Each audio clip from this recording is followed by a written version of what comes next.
What's up, people? YourTotalWarMaster, and this is a top 10 video. We'll be checking the 10 richest settlements on turn 1 that are controlled by a real faction, so no rebels. Normal taxes, very hard difficulty, and no exchanging of capitals, and no units inside it. Whew, that was a lot to remember. But anyways, thanks for 500 subscribers again.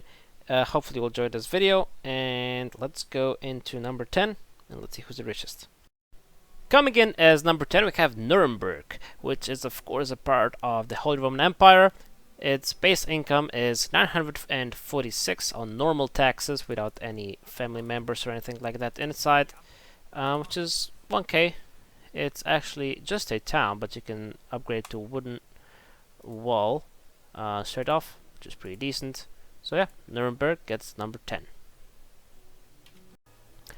Coming in as number 9 is Milan, also of course a part of Milan.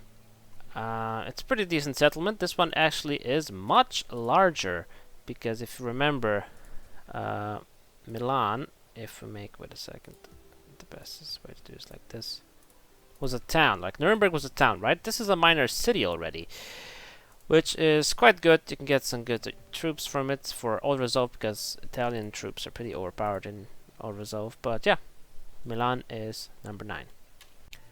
As number 8 we have Naples, of course being a part of Sicily. Now what is interesting is actually that this is only, if you take a look at it, a large town, while we had a minor city in Milan. And this one also can afford to hire up the taxes because, as we saw, Milan was at 70% on normal taxes. So I mean, theoretically, you know, Naples is more rich of a city because you can hire the taxes without any consequences. But the rules are the normal tax rate, very hard difficulty, no troops inside. So if we go by those rules, Naples is at number 8 and is a good part of Sicily. It gives them around 1k per turn, which is pretty good. As number 7 we have Alexandria, a large town from Egypt. It gives you 1004 florins per turn, which is basically just one more than Naples does. But it has 60% public order rate, which is of course not the best, but rules are rules. So by those rules that I set up, Alexandria is in place number 7. Number 6 is taken by Rome, who earns 1035 florins per turn. It is a what is this? A minor city, if I'm not mistaken. I'm not actually sure how to check that without. I don't know. It's probably minor city, I think. So yeah, pretty good, decent settlement. Of course, it's not normally played because papacy is not normally allowed in Hotseat, but you know, the rules are also that we're checking every settlement that is owned by someone on turn 1. So yeah, Rome comes in as number 6. We have another HRE city coming up. We have Vienna, who earns 1053 per turn. The public order is 70%, so theoretically you can hold that up. It's a pretty decent city, although slightly isolated from the rest of the HRE. If you take a look at that, you know, most are like centered over here, and like Bologna and Vienna are like kind of the outliers. But yeah, Vienna comes in as number 5, I think. Pretty decent city. In number 4 we have Cordoba, which is from the Moors. It earns you 1115 florins per turn, which is a bit of a step up, like almost 50 from the last one, which was Vienna. So it's a pretty decent settlement. If you look at it, that's the capital. So let's see if we make around a capital. I think it's a small city, right? Yeah, minor city. So yeah, Cordoba comes in as number 4. And let's see who is in the top 3. And we're starting the top 3 with Venice. It earns you 1149 florins per turn. So around a 34 increase from the last one. It's pretty decent. It also has a lot of buildings. It has a church port. So overall it's a pretty good settlement. And yeah, let's see who the top 2 are. In second place we have Cairo. It earns 1289 florins per turn. Well, at least for the first one. It's a pretty decent settlement.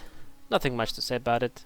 Egyptians are pretty darn lucky to have both Alexandria and Cairo. I think they're the ones that have the highest amount, at least from this list itself, because they have number 2 and number 7, if I'm not mistaken. And yeah, they're pretty darn fucking rich. And probably as no surprise, the richest settlement in the game on turn 1, owned by a faction that has taxes set to normal on very hard difficulty, on very hard difficulty is what I meant to say, is Constantinople, or Byzantium, or however you want to call it. In Slovenia we call it Carigrad. I'm not sure what that refers to. Istanbul is also an option. But yeah, Constantinople is the best settlement, at least income-wise. It's a good settlement as well, like overall, because it's like this holds this choke point. It has a decent amount of buildings already done. You can get ballista towers from turn 1, which is pretty darn good. Now, also, what could change and what didn't take into consideration is capital or not capital. So, like for example, Constantinople is the capital. Now, if I would change the capital to Thessalonica, I don't know, does it change? No, in this case it doesn't change a lot.